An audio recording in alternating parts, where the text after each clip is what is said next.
Let's go ahead where we'll be next understanding about proteins. Now remember, जब हम protein का बात करते हैं ना, every protein that you see around yourself, सारे प्रोटीन जो तुमको तुम्हारे आसपास दिखाई देते हैं ना, they have to be macromolecule. Even the smallest protein that you see in your body, its molecular weight is more than 1,000 Dalton. So by default it becomes a macromolecule. The term protein was very firstly coined by a scientist called as Berzelius. Berzelius नाम का एक scientist था जिसने सबसे पहले protein ये शब्द का इन्वेंशन किया था. ये हमको आएगा क्या सर? नहीं, तो क्यों दे रहे इंफॉर्मेशन? चलो, अब जब प्रोटीन का बात करते हैं, we say that protein is polymer of amino acid. ठीक है, यानी कि बहुत सारे छोटे छोटे अमीनो एसिड इकट्ठा लग जाते हैं और एक चेन बनाता है, और वो chain of amino acid is called as protein. Polymer which is nothing but protein. Are we clear everyone? Yes. तो अमीनो एसिड्स क्या होंगे मित्रों? If polymer of amino acid is protein, then amino acids are what? कल बताया था मैंने, कल या लास्ट लेक्चर बताया था, कल ही बताया था. पॉलीमर अपना कल पढ़े ना, पॉलीसैकेराइड कल बताया था.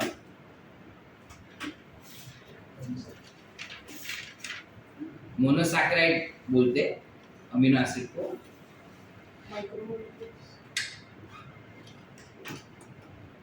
अथर्व, सत्यम, how can you call amino acids as many sugar? Aditya, protein. Amino acids को प्रोटीन बोलेंगे. If you have proteins called as polymer of amino acids, तो अमीनो एसिड्स उस पॉलीमर के क्या हुए? मोनोमर्स. भूल गए टर्म? अमीनो एसिड्स क्या हो जाएंगे? मोनोमर. क्या हो जाएंगे? मोनोमर यानी क्या? सिंगल यूनिट ना. So amino acids will be single unit of proteins. Protein का सबसे बेसिक यूनिट होता है, क्या होता है? Amino acid. So proteins are composed of amino acids, when amino acids are the monomeric unit. They are monomeric. So polymer of amino acid will provide us with something called as protein. It will give us protein. करते हैं. Good morning.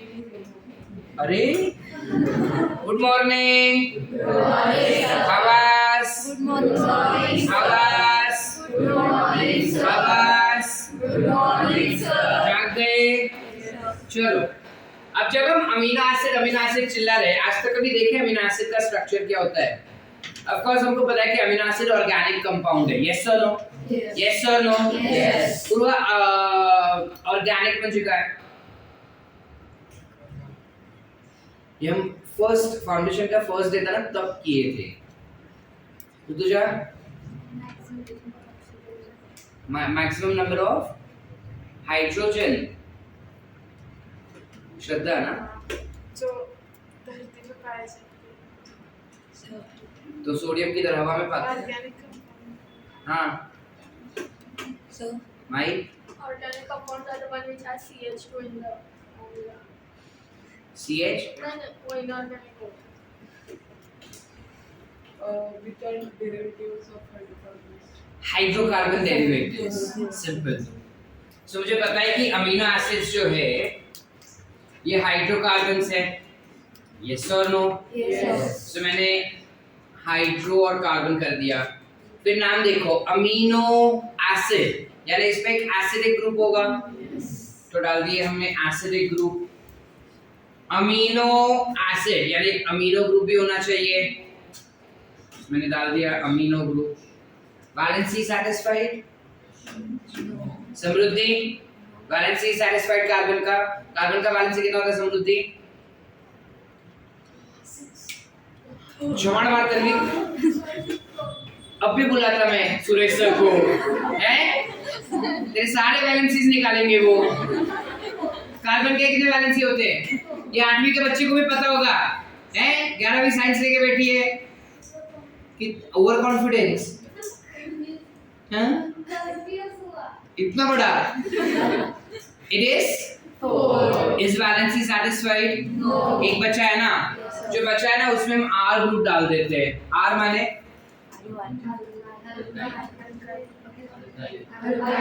नक्की ना? चलो आता तो है। R is nothing but alkyl। ठीक है, अब ये alkyl ग्रुप कोई भी हो सकता है, ठीक है, it could be anything, लेकिन उसके बारे में थोड़ा बाद में देखते हैं। पहले हम amino acid as a structure का प्रॉपर्टी देख लेते हैं। जब अमीनो एसिड्स का बात करते हैं ना, इस स्ट्रक्चर को ये बताओ मुझे whether it will be acidic in nature or basic? Acidic। Why? क्योंकि एसिड लिखा है सर पीछे, so it has to be acid। नहीं, they are neutral in nature। क्या बात कर रहे हैं सर? देखो ये क्या है? So this will be obviously acid, correct? Aditya उनको बोल इसमें इंक डाल के देने के लिए। वाओ, ये एसिड है आदित्य, चलो छोड़ो, ये एसिड है बराबर। ये क्या है? NH2 meaning amino group. Yes और नो? अमीनो ग्रुप को थोड़ा और लिखेंगे तो अमोनिया हो गया। अमोनिया इज एसिडिक और basic? So this becomes base। Yes or no? Yes। एक एसिड एक बेस, एक एसिड और एक बेस अगर इकट्ठा है तो क्या हो जाएगा? So अमीनो एसिड में बोले नाम एसिड है, but then this is a neutral compound। याद रखियो, ठीक है? ये जो है वो न्यूट्रल कंपाउंड होता है। भरा भी क्या? थोड़ा एक्सटेंड किया। Amino acids are nothing but neutral compound। Are we clear? Yes, sir। Why neutral? Because it has one acid and one base। आसान। अब पता है हम लोग कल ना पॉलीसैकेराइड जब पढ़े, कार्बोहाइड्रेट पढ़े, तब हमने उसके दो एंड्स पढ़े ना, एक was reducing and another was non-reducing। Right वाला कौन सा था? लेफ्ट वाला राइट वाला लेफ्ट वाला non-reducing। अनुष्का क्या कर रहे बेटा? इधर ध्यान। राइट वाला लेफ्ट वाला राइट वाला reducing reducing non reducing non reducing right non reducing short।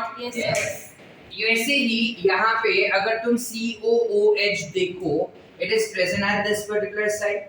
so कोई भी अमीनो एसिड हुआ जिस साइड पे कार्बोक्सिलिक ग्रुप है वो एंड को बोलते हैं C terminal end. You call it as C terminal end. अभी तो ऑपोजिट वाले को क्या कहेंगे? वेरी गुड, जोर से बोलो। You will call it as end terminal end. आसान हो कि ना है? यस। कैसे है? सोपं है। जाऊया पुढे। अब जब कभी भी तुम अगर इस अमीनो एसिड को पानी में डाल दो ना, अगर सपोज मैंने इस अमीनो एसिड को पानी में डाल दिया, पानी में जाते ही उसका जो कार्बोक्सिलिक ग्रुप होता है ना, उसका हाइड्रोजन निकल जाता है और वो हाइड्रोजन निकल के अटैच हो जाता है इधर। ठीक है, तो जब यहाँ से हाइड्रोजन निकलता है वहां पे आ जाता है माइनस, यहाँ पे ऐड हो गया तो वो हो जाता है प्लस। केमिस्ट्री में तुमको उल्टा पढ़ा है सर, है ना? बचपन में उल्टा, जो दान करता है वो अच्छा आदमी तो उसको प्लस लिखते हैं हम सर, और जो लेता है वो बुरा आदमी तो उसको माइनस लिखते हैं। आपने तो उल्टा लिखा इधर सर। देखो यहाँ पे जो ऑक्सीजन है उसके वैलेंसी सैटिस्फाइड नहीं है, and oxygen is a negatively charged element। Yes or no? That's why it is negative charge, whereas hydrogen is a positively charged, that's why it is plus। Understood? Yes। यहाँ पे दान किया तो negative, नहीं किया तो ऐसा कुछ नहीं है। दान और एक्सेप्ट पर नहीं है यहाँ पे, वो एलिमेंट का क्या चार्ज है वो हम देखें। तो अगर इस आयन को हम देखें, पानी में डालते ही क्या हो रहा है, हाइड्रोजन निकलता है और ऐड हो जाता है।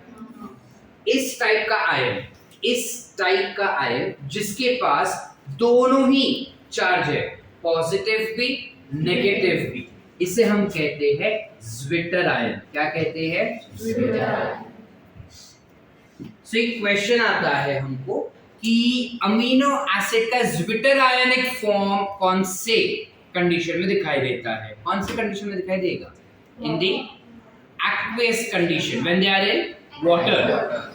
ठीक है, जब पानी में रहेगा तभी हमको एक्वेस कंडीशन में अमीनो एसिड्स का ज्विटर आयनिक फॉर्म दिखाई देता है।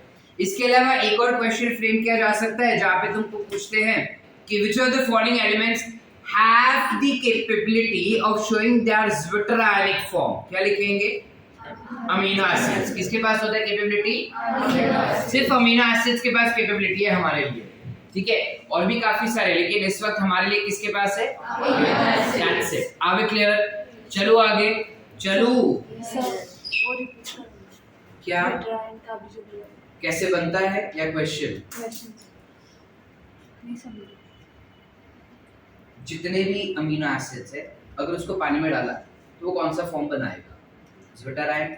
फिर पूछा जा सकता है कि अमीनो एसिड्स जो होते ज्विटर आयनिक फॉर्म नीचे दिए गए 4 ऑप्शन में से किसके पास कैपेबिलिटी है कि एक्वियस कंडीशन में वो ज्विटर आयनिक फॉर्म बना के दे हमको?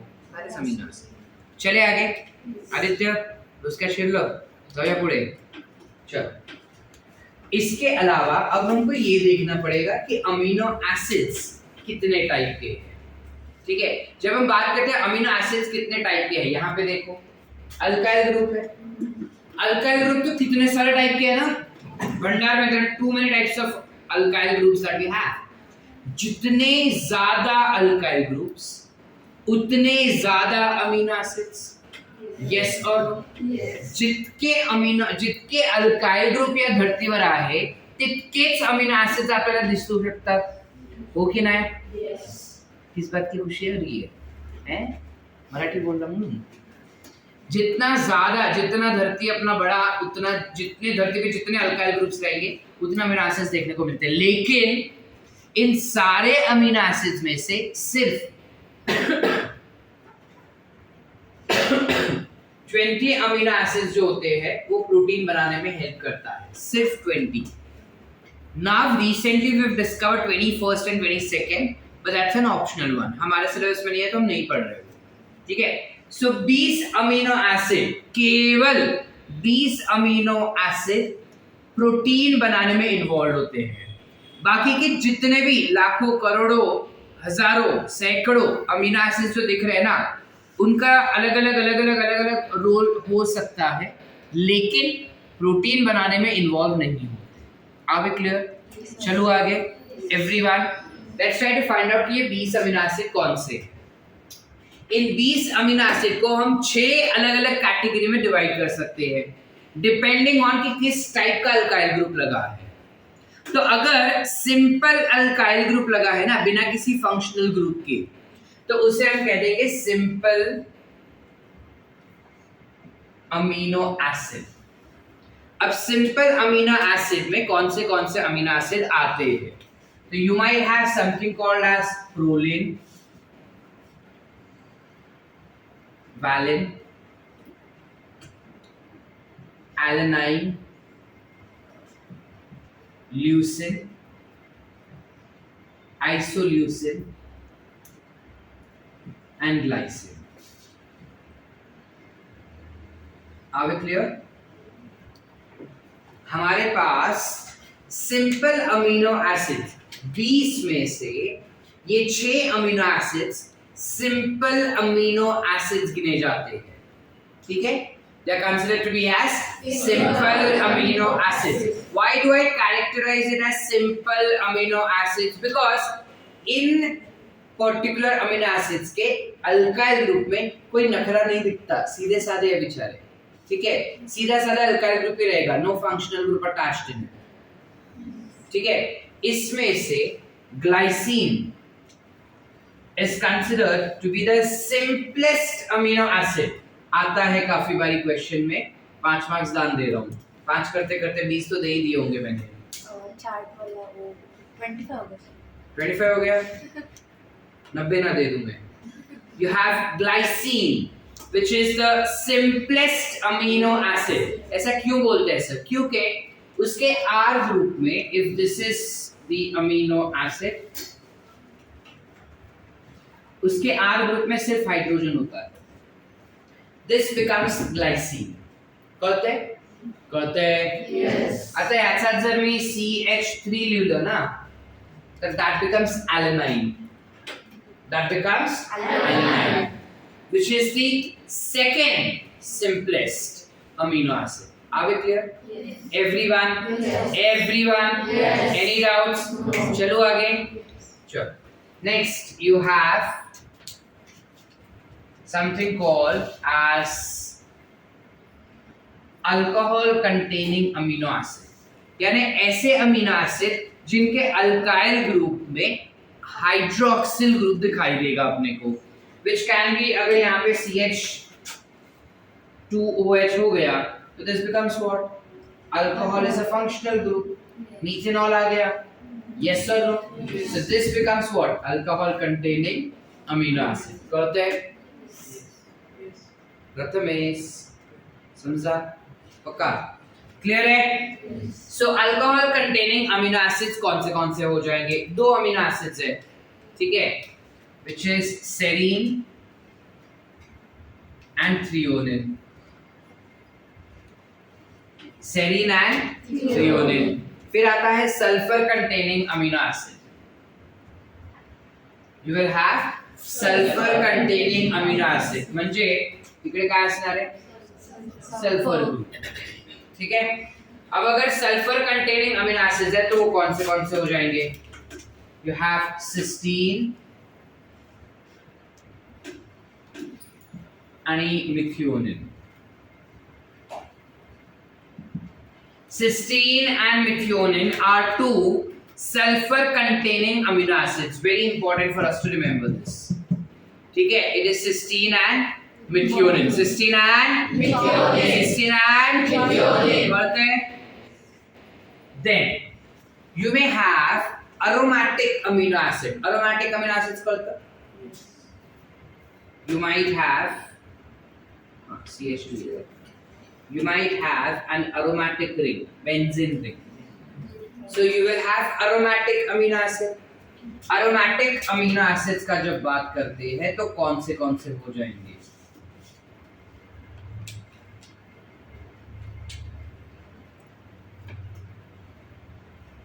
Phenylalanine, tyrosine, and tryptophan.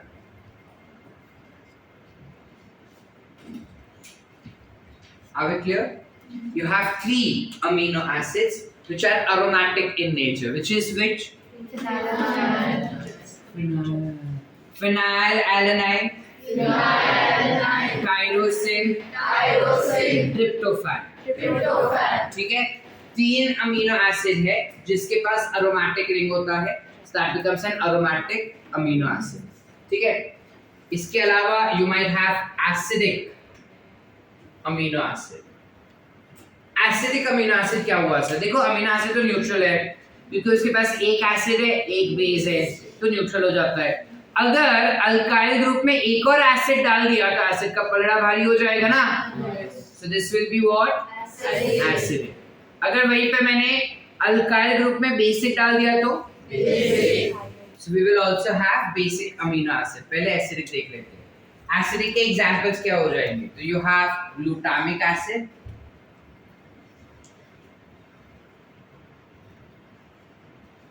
which derives and give rise to glutamine. Then you have aspartic acid,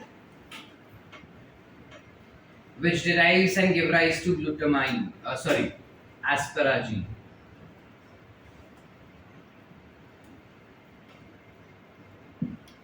Then, as said, we have basic amino acid.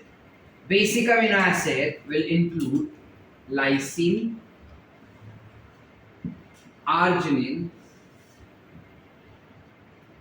and histidine.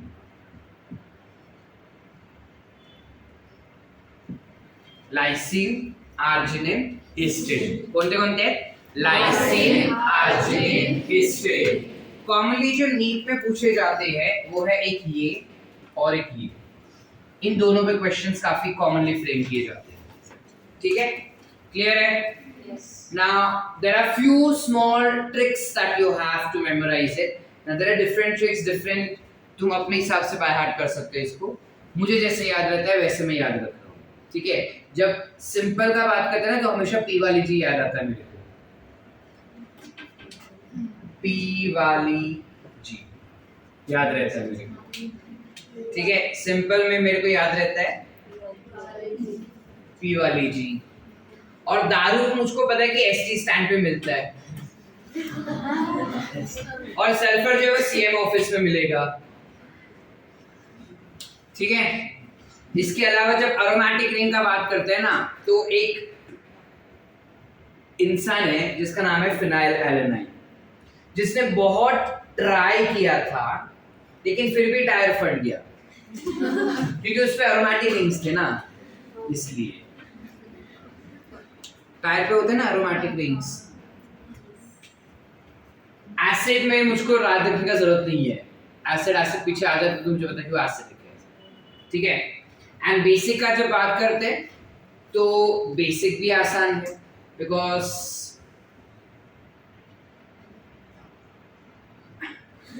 Los Angeles में historian ने काफी मजे किए थे. इसलिए मजे नहीं लेकिन यू कैन रिमेंबर इट. चलो ये इजी है. हिस्ट्री लॉस एंजलिस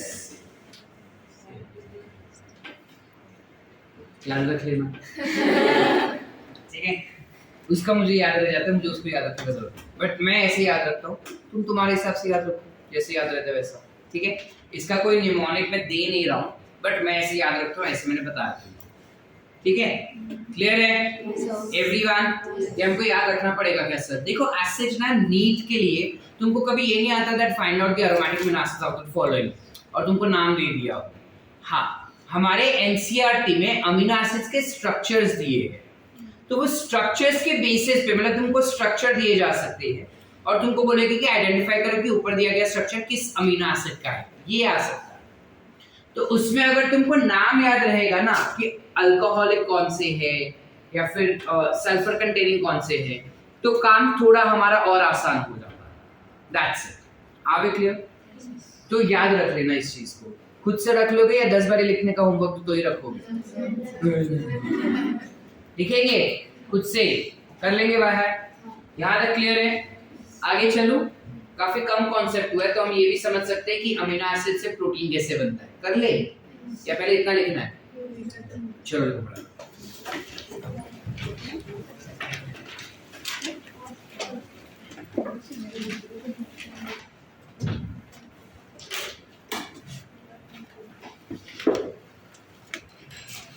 नाउ जो ये अमीनो एसिड्स हमने यहाँ पे देखा ना उसका स्ट्रक्चर वगैरह ये बाकी लिखने का.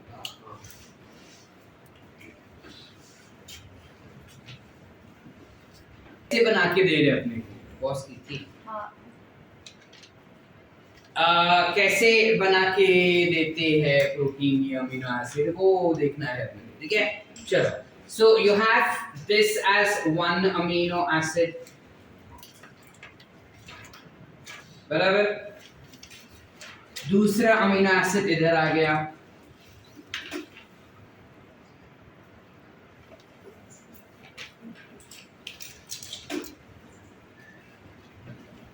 बरोबर. आता सेम चीज ये हाइड्रोक्सिल ग्रुप इसके हाइड्रोजन को लेके भाग जाता है.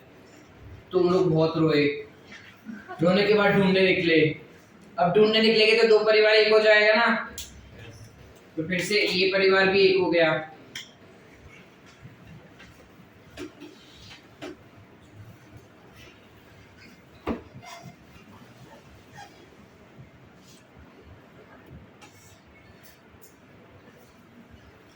NH है, it will get binded over here. कुछ ऐसा, ये बॉन्ड बन जाएगा। अब ये जो बॉन्ड इधर बना है ना, इस बॉन्ड को you call it as peptide bond, या फिर you can also call it as CONH linkage. Peptide bond बोल सकते हैं या फिर CONH लिंकेज कह सकते हैं।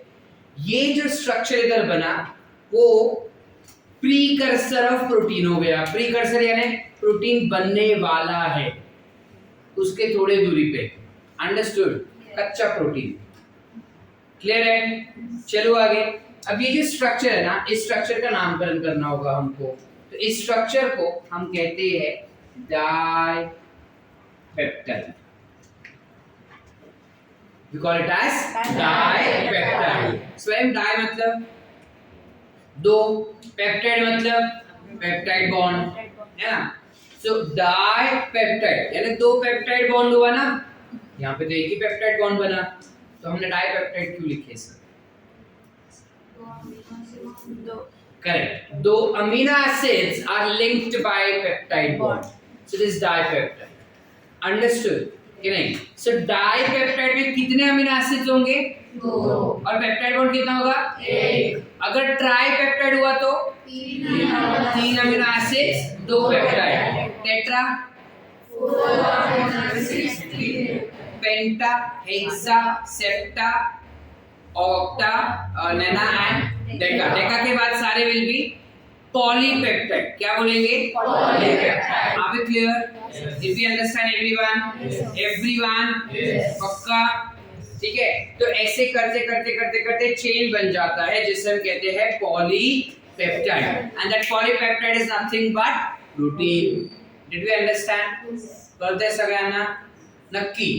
आता जेव्हा पाणी निघालं ना इकडून, त्यानंतर जे उरलंय, हे उरलंय ॲज अ अमीनो ॲसिड, हे उरलंय ॲज अमीनो ॲसिड, तर ह्याला इंडिव्हिज्युअली आपण म्हणतात रेसिड्यू. काय म्हणतात? रेसिड्यू. पाणी निघाल्यानंतर जे काही उरलंय ना अमीनो ॲसिड मध्ये, त्याला आपण म्हणतात रेसिड्यू. तर आपण म्हणतात अमीनो ॲसिडच्या रेसिड्यू मध्ये असं असं झालं. रेसिड्यू म्हणजे काय? त्याच्यातून पाणी निघून गेलंय. कळतं काय? अरे समझा क्या? समझ रहा है क्या कि हम यहाँ पे दो अमीनो एसिड के बीच में से पानी निकाल दिए और बॉन्ड बनाया, उस बॉन्ड का नाम है पेप्टाइड बॉन्ड या फिर CONH लिंकेज। और क्योंकि दो अमीनो एसिड इन्वॉल्व थे पेप्टाइड बॉन्ड से बाइंड होने में, इसलिए इसका नाम गिरा दिया डाइपेप्टाइड। क्या नाम आ गया? डाइपेप्टाइड। क्या नाम आया? हाँ, तो जोर से बोलो जरा, क्या बोलते हैं? डाइपेप्टाइड। और ये डाइपेप्टाइड में जो एक एक अमीनो एसिड है उसे हम क्या कहेंगे? ये अमीनो एसिड का रेसिड्यू। क्या है? रेसिड्यू। कहते हैं। जाऊया पुढे। आता असं करत करत करत करत करत आपल्याला पॉलीपेप्टाइड चेन भेटलं, हो की नाही? आता काय झालं ना, चलो विल मेक अ स्टेटमेंट। वापस से हम डॉक्टर बने ना, एक और पेशेंट बुला लेते हैं। हाँ, फोर्थ पेशेंट आ रहा है अभी हमारे सामने। ठीक है, इमेजिन तुम्हारे सामने एक पेशेंट आया और वो पेशेंट बोल रहा है कि भाई मेरे में ना आरबीसी ही नहीं बन रहा है करके, इसकी वजह से मेरे को बहुत थकान महसूस होता है, बिकॉज आरबीसी नहीं बन रहा है तो ऑक्सीजन ट्रांसपोर्ट नहीं हो पा रहा है ढंग से। ठीक है, नहीं बन रहा है मतलब बन रहा है आरबीसी लेकिन क्वांटिटी हमेशा कम है। Basically that means the person is anaemic in nature. ठीक है, तो वो पेशेंट आता है, लेट्स से पार्थ एक बहुत बड़ा डॉक्टर बन गया, संगपाल वाला। ठीक है, इमेजिन पार्थ एक बहुत बड़ा डॉक्टर बन गया। ठीक है, और उसके पास ओंकार आ रहा है, कुंभार। ठीक है, ओंकार कुंभार डॉक्टर तो बना लेकिन साथ में साइंटिस्ट वही बन गया, तो साइंटिस्ट के लाइन में। अब उसको समझ रहा नहीं कि मैं क्या करूं करके, तो वो जाता है पार्थ के पास और बोलता है कि अरे यार अपन प्रारंभ में कितने अच्छे मित्र थे, क्या मस्त। पार्थ बोलता है फालतू टाइम पास मत कर, काम क्या हो बता, तेरे जैसा नल्ला फ्री नहीं बैठा मैं। तो ओंकार बोलता है कि भाई मेरे बॉडी में ना अनीमिया हो गया है और आरबीसी काउंट बहुत कम हो रहा है। अब मैंने सारे रिसर्च ट्राई करके देख लिया लेकिन मेरे से कुछ हो नहीं रहा है और मेरे से काम ही नहीं किया जाता, मैं बहुत थक जाता हूँ। तो तेरे पास कुछ आइडिया है क्या, क्या कर सकते हैं हम?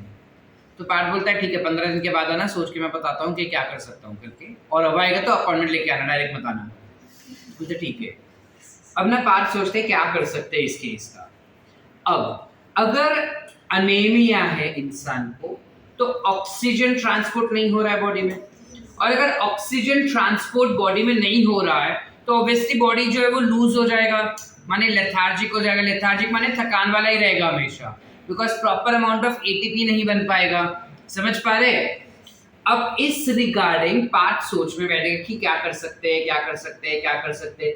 फिर वो बोलते हैं आइडिया, अगर हीमोग्लोबिन कैसे बनता है ये मैं जान लूं तो मैं आर्टिफिशियली हीमोग्लोबिन बना के उसके बॉडी में डाल दूंगा, तो आरबीसी बने या ना बने हीमोग्लोबिन ऑक्सीजन ट्रांसपोर्ट कर लेगा।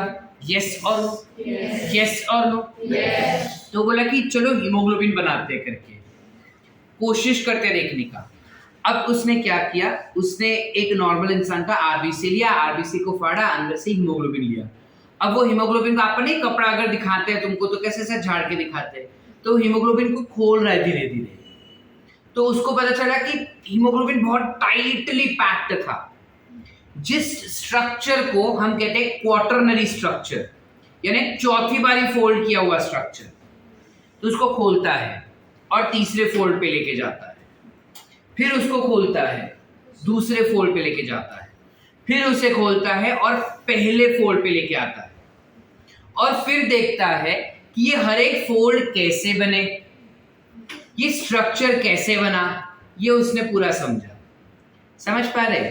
अब देखो, पूरा स्ट्रक्चर बनाने के लिए सबसे पहले अमीनो एसिड का चेन पता होना चाहिए। ध्यान से सुनना, पूरा स्ट्रक्चर, पूरा प्रोटीन बनाने के लिए पहले हमें ये पता होना चाहिए कि अमीनो ऍसिड का सिक्वेन्स क्या आहे. कळतंय? म्हणजे जर आपल्याला केक बनवायची असेल तर आपल्याला माहिती हवे की कोणता पहिले इन्ग्रेडियंट जाणार, त्यानंतर काय टाकायचंय, त्यानंतर काय टाकायचंय, त्याला कसं मिक्स करायचंय, त्याला कसं ऍड करायचंय, कोणत्या फॉर्म मध्ये ऍड करायचंय. Are we getting it? अगर चाय बनाना है तो हमको पता होना चाहिए कि पहले पानी रखना है, फिर उसमें चाय पत्ती डालना है, फिर उसमें शुगर डालना है, फिर उसको थोड़ा बॉईल करना है और फिर उसमें दूध डालना है. Yes or no? ओंकार बोलते मेरे को पता ही नहीं था सर. ना ओंकार?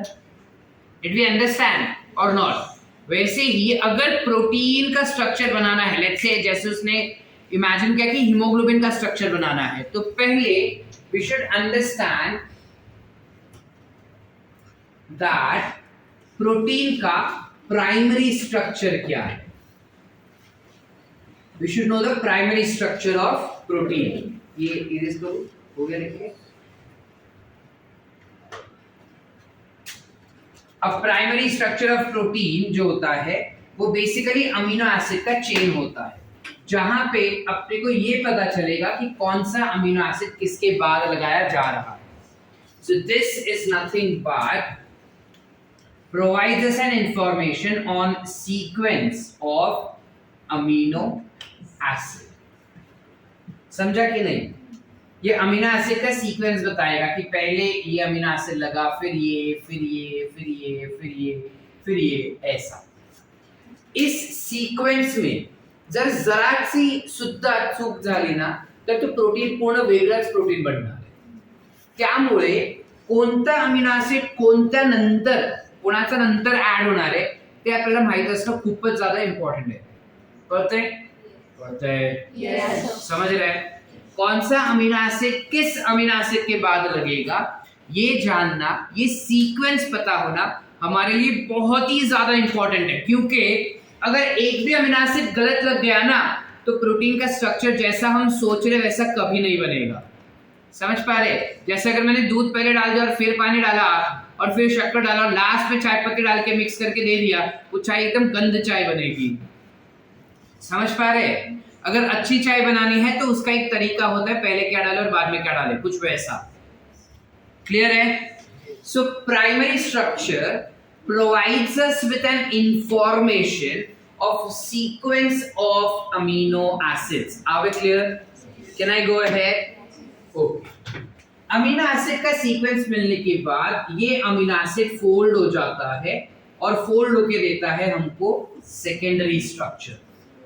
सेकेंडरी स्ट्रक्चर में ये अमीनो एसिड जब फोल्ड होता है ना तब अलग अलग तरीके से फोल्ड होगा. लाइक फॉर एग्जांपल वो ऐसे फोल्ड हो सकता है,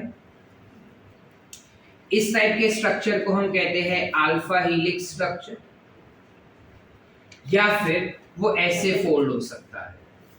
इस टाइप के स्ट्रक्चर को हम कहते हैं beta pleated sheet structure. We call it as beta pleated sheet structure.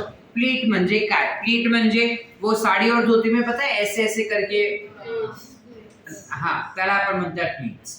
ठीक आहे, म्हणजे काय झालं, पहिले इयरफोन है किसके पास? इयरफोन इयरफोन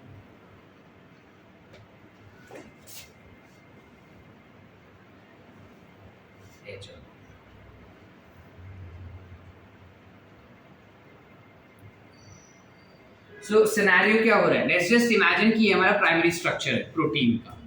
ठीक है, इस प्राइमरी स्ट्रक्चर में बाद में ये प्रोटीन जो है अमीनो एसिड का चेन जो है वो फोल्ड होता है। फोल्ड ऐसे हो सकता है, अगर ऐसा हुआ तो इसे क्या कहेंगे? Alpha helix. क्या कहेंगे? क्या कहेंगे? ठीक है, अब इसमें से अगर मैं मेरा उंगली निकाल दूं, ये मैंने निकाल दिया मेरा उंगली, स्ट्रक्चर मेंटेन रहा? Did structure remain as I wanted? खुल गया। Likewise, अगर ये बीटा प्लीटेड शीट है ऐसा, देखो ये हो गया बीटा प्लीटेड शीट। ठीक है, इसमें से अगर मैं उंगली निकाल दूं, मेरा स्ट्रक्चर मेंटेन रहा? खुल गया। यानी कि दोनों में से कोई भी स्ट्रक्चर हो, अल्फा हेलिक्स हो या बीटा प्लीटेड शीट, कोई भी स्ट्रक्चर हो, अगर ये स्ट्रक्चर को स्टेबिलिटी देना होगा ना हमको, तो कुछ बॉन्ड बनाना पड़ेगा। We will have to make some bond। दो टाइप के बॉन्ड बना सकते हैं हम यहाँ पे। एक जिसे हम कहते हैं हाइड्रोजन बॉन्ड, जो काफी कॉमनली दिखाई देगा अपने को। The common bond that we see which stabilizes alpha helix and beta pleated sheet structure is hydrogen bond। English बोला, सबसे कॉमन बॉन्ड जो होता है ना, जो इस अल्फा हेलिक्स और बीटा प्लीटेड शीट स्ट्रक्चर को स्टेबिलिटी देता है, उस बॉन्ड का नाम है हाइड्रोजन बॉन्ड। उस बॉन्ड का नाम है हाइड्रोजन बॉन्ड। समझा कि नहीं समझा एवरीवन? चलो आगे, उस बॉन्ड का नाम है हाइड्रोजन बॉन्ड। ठीक है, इसके अलावा कभी कभार एक और बॉन्ड आ जाता है जिसे हम कहते हैं disulphide bond. You call this bond to be as disulfide bond। आता हे डायसल्फाइड बॉन्ड मध्ये काय होतं? We'll take an example। We will take an example of insulin। ठीक है, ध्यान से देखो, ये 12th में भी आएगा वापस से तुमको। ठीक है, इधर देखो, you have इंसुलिन जब बनता है ना तब कुछ ऐसा स्ट्रक्चर बनाता है जिसमें हम बोलते हैं ये A चेन है, ये B चेन है और ये C chain. This is called as pro-insulin। pro-insulin म्हणजे काय? इनएक्टिव्ह इन्सुलिन। प्रो इन्सुलिन म्हणजे इनएक्टिव्ह इन्सुलिन। आता आपल्या बॉडीमध्ये जेव्हाही इन्सुलिन बनतं ना, तो असला फॉर्म मध्येच बनणार आहे, म्हणजे इनएक्टिव फॉर्म मध्ये। कळते श्रुति? इनएक्टिव फॉर्म में ही बनेगा। अगर मुझे इसे एक्टिवेट करवाना रहेगा ना, तो ये सी वाला चेन निकाल देना पड़ेगा मुझे। जब मैं सी वाला चेन निकाल दूं तो मुझे कुछ ऐसे स्ट्रक्चर देखने मिलेंगे। यस और no? I will see some structure like this. This will be what? A chain, this will be B chain। बरोबर आहे? आता हा A chain आणि B chain हलतोय ना, तर आपल्याला बाइंड करावं लागेल। बाइंड करण्यासाठी दोन प्रकारचे डायसल्फाइड बॉन्ड्स उपयोगात येतात। पहिला, इकडे एक सल्फर असेल, इकडे एक सल्फर असेल आणि त्यामध्ये डबल बॉन्ड। इकडे एक सल्फर असेल, इकडे एक सल्फर असेल, त्यामध्ये डबल बॉन्ड। असल्या सल्फर म्हणजे डायसल्फाइड बॉन्डला आपण म्हणतात इंटर चेन डायसल्फाइड बॉन्ड। दोन चेनच्या अमिनो ऍसिड जर डायसल्फाइड बॉन्डनी बाइंड होणार, तर तसल्या डायसल्फाइड बॉन्डला अपन इंटरचेन डाइसल्फाइड बॉन्ड म्हणतात। कळते? अगर दो अमीनो एसिड्स जो अलग अलग चेन से बिलोंग करता है, वो अगर डाइसल्फाइड बॉन्ड से बन रहे हैं, तो उन्हें हम कहेंगे इंटरचेन डाइसल्फाइड बॉन्ड। कळते? अंडरस्टूड? अब ये चेन ऐसे तो बाइंड हो गया, लेकिन ऐसे हिलता रहेगा ना, ऐसे उसको स्टिफ रखना है। स्टिफ रखने के लिए भी ऐसे कुछ डाइसल्फाइड बॉन्ड बनेगा, दिख रहा है? ऐसा इस टाइप के डाइसल्फाइड बॉन्ड को, जहां पे दो अमीनो एसिड जो सेम चेन में है, दोन अमीनो एसिड ज्या सेम चेन मध्ये आहे, ते जर डायसल्फाइड बॉन्डने बाइंड केले असेल तर त्याला आपण म्हणणार इंट्रा चेन डायसल्फाइड बॉन्ड. कळतंय? ओके नाही? Yes. इंटर चेन म्हणजे दोन चेनचा मध्ये, इंट्रा चेन म्हणजे सेम चेन मध्ये. कळतंय? So if I have to stabilize beta pleated sheath or alpha helix, our protein might use either hydrogen bond or disulfide bond. Are we clear? Yes. Everyone? हर्ष, नक्की, मंदार, सबको समझा? अथर्व, सुशांत, स्वयं, प्रथमेश, सबको समझा? Can I go ahead? अब जब ये secondary structure बन जाता है, उसके बाद बारी आता है नेक्स्ट वाले का, which is what? Tertiary structure. Tertiary structure में ये अल्फा हेलिक्स या बीटा प्लीटेड, दोनों में से कोई भी एक या दोनों कॉन्स्टेंटली बनते हैं. Meaning I might have alpha, alpha, alpha, alpha, beta, beta, beta, beta या alpha, beta, alpha, beta, alpha, beta ऐसा कुछ फोल्ड होता है. और मतलब suppose this is the protein का primary structure. It has undergone beta pleated sheath, it has undergone alpha helix, it has gone beta pleated alpha helix.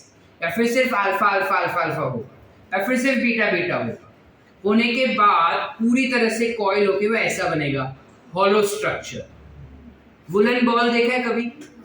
ऊन सा गोनो देख रहे, वो सेंटर से खाली होता है, उस टाइप का you will have hollow woollen ball like structure. आणि ह्या स्ट्रक्चर मध्ये आपल्याला 3D स्ट्रक्चर दिसतो इकडे. सो 3D structure of protein is formed. ठीक है? You can have 3D structure of protein being formed. Are we clear? Are we clear? Yes. Everyone? Yes. Any doubts? तो मुझे ना कुछ ऐसा स्ट्रक्चर देखने मिलेगा, कुछ ऐसा दिसतंय, असं काहीतरी स्ट्रक्चर भेटणार ज्याचा सेंटर पोर्शन हमेशा एम्प्टी असणार आहे. हिमोग्लोबिन बनवायचंय तर इकडे सेंटर मध्ये काय येणार? Haem group. ऑक्सीजन आहे रे, हीम ग्रुप. कहते नहीं समझा? जाने दो. ये कैसे बना वो समझा? हीम कैसे लगता है उसको मारो गोली, वो बाद में समझ लेंगे. यहाँ तक क्लियर है? चलो आगे. मैं तो समझा. नेक्स्ट टर्शियरी के बाद आता है क्वाटरनरी. क्वाटरनरी स्ट्रक्चर का जब बात करते हैं ना हम, बहुत सारे hollow woollen ball like structure इकट्ठा आते हैं और अलग अलग शेप बनाते हैं. डिस्क शेप बनाया, कप शेप बनाया, मून शेप बनाया, स्फेरिकल बनाया, स्फीयर बनाया, स्क्वायर बनाया, रेक्टेंगल बनाया. वो जब बन जाता है ना, तब बनता है तुम्हारा क्वाटरनरी स्ट्रक्चर. कौन सा? Quaternary structure. जिसमें हमारे पास एग्जाम्पल है haemoglobin. We have an example of Hemoglobin. hemoglobin में क्या होता है? There are two structures plus two structures. 4 ध्यान से सुनना. 4 polypeptide chain. 1 polypeptide, 2 polypeptide, 3 polypeptide, 4 polypeptide. 4 polypeptide chain come together to form hemoglobin structure. Out of which you have 2 alpha chain and 2 beta chain. Very important for you to remember that hemoglobin is composed of 2 alpha chain and 2 beta chain. आता difference कळून घ्या बरोबर. To alpha chain म्हणल्याचं Mantavya alpha helix नाहीये, त्या चेनचं नाव, त्या पॉलिपेप्टाइडचं नाव alpha आहे आणि त्या पॉलिपेप्टाइडचं नाव बीटा आहे. बीटाचं म्हणजे हे नाही की तो बीटा प्लेटेड आहे आणि अल्फाचं म्हणजे हे नाही की तो अल्फा हेलिक्स आहे. त्या अल्फा मध्ये अल्फा बीटा दोन्ही स्ट्रक्चर्स असू शकतात. कळते की नाही? Yes sir no? Is everyone clear? नक्की समझ पा रहे? एवरीवन? पक्की बात? And that's where you have your quaternary structure of hemoglobin prepared. यानी कि अगर पार्थ को हीमोग्लोबिन का स्ट्रक्चर बनाना है तो उन्हें इन स्टेप्स को फॉलो करना बहुत ही ज्यादा जरूरी है. समझ पा रहे हैं कि नहीं समझे? Clear? Everyone? Everyone? Any doubts? पक्का? एक और बार करें, थोड़ा हैवी है. क्या होता है जब हम बात करते हैं अमीनो एसिड चेन का या फिर प्रोटीन कैसे बनता है, तो उसमें दो अमीनो एसिड इकट्ठा ज्वाइन हो जाते हैं. ज्वाइन कैसे होते हैं? पानी निकल जाता है और बीच में CONH लिंकेज या फिर पेप्टाइड बॉन्ड बन जाता है. जब पेप्टाइड बॉन्ड दो अमीनो एसिड के बीच में बनेगा तो उस पेप्टाइड बॉन्ड को हम क्या कहेंगे? डाइपेप्टाइड. और उसके अंदर के अमीनो एसिड को हम कह देंगे रेसिड्यू. सो ऐसे बहुत सारे पॉलीपेप्टाइड चेन बनेगा. जब पॉलीपेप्टाइड का चेन बनता है तो हमें पता चलता है कि कौन सा अमीनो एसिड किसके बाद लगा है. ये स्ट्रक्चर हो गया कौन सा? Primary structure. फिर ये चेन आगे जाके फोल्ड होता है, या तो बीटा प्लेटेड होगा या अल्फा हेलिक्स होगा. करते बीटा हो या अल्फा हो, ये स्ट्रक्चर को स्टेबल रखने के लिए बॉन्ड होंगे. अब तुम्हारे एनसीईआरटी में लिखा है कि जो बॉन्ड बन रहा है ना, ये वाला, this is on side chain of amino acid. आता हे साइड चेन्स काय असतात सर? साइड चेन म्हणजे काय? क्या होता है, ये अगर अमीनो एसिड है ना ऐसे, तो उसका आर ग्रुप ना हमेशा बाहर रहता है. आर ग्रुप हमेशा बाहर की तरफ रहता है. हाइड्रोजन अंदर की तरफ रहेगा, आर ग्रुप बाहर की तरफ रहेगा. तो अगर ये ऐसा स्ट्रक्चर है ना अमीनो एसिड का, तो ये amino acid amino acid amino acid amino acid amino acid, side chain हमेशा बाहर होता है ऐसे. इनके बीच में बॉन्ड बनेगा. समझा? बॉन्ड इनके बीच में बनता है या फिर ऐसे भी बन सकता है डायरेक्ट. समझ रहे हैं या नहीं? ये ऐसे भी हो सकता है. यहाँ पे एक अमीनो एसिड, इसका साइड चेन इधर है, इसका साइड चेन इधर है, ये दोनों भी बॉन्ड बना सकते हैं. समझ पा रहे हैं कि नहीं समझ पा रहे? तो इसे हम क्या कहेंगे? Side chain. तो जनरली जो हाइड्रोजन बॉन्ड होता है या फिर डाइसल्फाइड बॉन्ड होता है, ये अमीनो एसिड के साइड चेन्स पे बनता है. साइड चेन्स म्हणजे काय? R group. आणि आर ग्रुप नेहमी कुठे असतं? बाहेरच असतं. मेन स्ट्रक्चर मध्ये नसेल तर स्ट्रक्चरचं बाहेर दिसतं आपल्याला. कळलं की नाही कळतंय? चले आगे. सेकेंडरी स्ट्रक्चर बनाने के बाद ये प्रोटीन और ज्यादा फोल्ड होता है, ये पॉलीपेप्टाइड और ज्यादा फोल्ड होता है और बनाता है tertiary structure, which is nothing but hollow woollen ball जैसा. बहुत सारे हॉलो वुलन बॉल जैसे स्ट्रक्चर इकट्ठा आएंगे और अलग टाइप का शेप बनाएगा. इसे हम कहते हैं क्वार्टर. 3D स्ट्रक्चर कौन से स्टेज पे बन जाएगा? टर्शियरी. अंडरस्टूड कि नहीं समझे? क्लियर है यहाँ तक सबको? सबको पक्का? लिखिए. मैंने इन चीजों में ना ज्यादा लिखा नहीं है, तुम एक्सप्लेन करके लिखोगे ये सब चीज. ठीक है? चलो राइट.